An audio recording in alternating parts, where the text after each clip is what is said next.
മുത്തുമണീസ് വൈകുന്നേരം നമ്മുടെ പൊന്നൂസിന് മോണ്ടനെ ട്യൂഷന് വിട്ടിട്ട് ഞാനും അണ്ണനും ഇതേ ടൗണിലേക്ക് ഇറങ്ങി ഒന്ന് രണ്ട് ചെറിയ കാര്യങ്ങളെ അപ്പോൾ ഈ കുഞ്ഞു വിരളിൽ കിടക്കുന്ന മോതിരം കൊള്ളാമോ മുത്തുമണി? സത്യത്തിൽ ഇത് മിഞ്ചിയാണേ, ഇത്രയും രസമുള്ള സാധനം എങ്ങനെ കാലിലിടും? അതുകൊണ്ട് ഞാനങ്ങ് മോതിരമാക്കി കൊള്ളാമോ? അപ്പോൾ എൻ്റെ ഈ കണ്ണാടിക്ക് എത്ര വർഷം പഴക്കം വരും മുത്തുമണീസ്? ഒന്ന് ഗസ് ചെയ്ത് കറക്റ്റ് ഉത്തരം പറയുന്നാക്കി ഞാൻ അടിപൊളി ഒരു ഗിഫ്റ്റ് തരാം കേട്ടോ. ഹോസ്പിറ്റലിൽ ചെന്നപ്പോൾ 3 മണിക്കൂർ താമസം ഉണ്ടെന്ന് പറഞ്ഞ് ആ സമയം ഞാനും അണ്ണനും വന്ന് ഓരോ ചായയും പപ്സും കഴിച്ചിട്ട് ചെന്നു.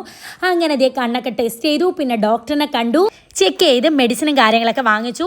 ഞാൻ വല്ലപ്പോഴേ കണ്ണട വെക്കോട്ടെ. കണ്ണാടി വെക്കുമ്പോൾ എല്ലാവരും പറയും ഈ ഫ്രെയിം ഒന്ന് മാറ്റിക്കൂടെ സാലി, എന്തൊരു പഴഞ്ചനാണെന്നേ. സത്യം പറഞ്ഞാൽ ഞാനൊരു പിശിക്കാണ്, എൻ്റെ ഫ്രെയിമിന് കുഴപ്പമൊന്നും ഇല്ലാത്തതുകൊണ്ട് ഞാൻ ഇത്രയും വർഷം യൂസ് ചെയ്തോട്ടോ. ഇപ്പോഴാണ് എനിക്ക് സത്യം പറഞ്ഞാൽ ഫ്രെയിം മാറ്റാൻ തോന്നിയത്. അങ്ങനെ ഞങ്ങൾ കടയിൽ വന്ന് കുറേ ഫ്രെയിമൊക്കെ നോക്കി കേട്ടോ. ഒന്നും എൻ്റെ മുഖത്തിന് അങ്ങോട്ട് ചേരുന്നില്ല, എൻ്റെ മുഖത്തിൻ്റെ പ്രശ്നമാണ്. അങ്ങനെ എല്ലാം മാറ്റി ഇട്ട് നോക്കിയിട്ട് ചേച്ചി തന്നെ എന്നെ നോക്കി ചിരിക്കുവാണ് കേട്ടോ.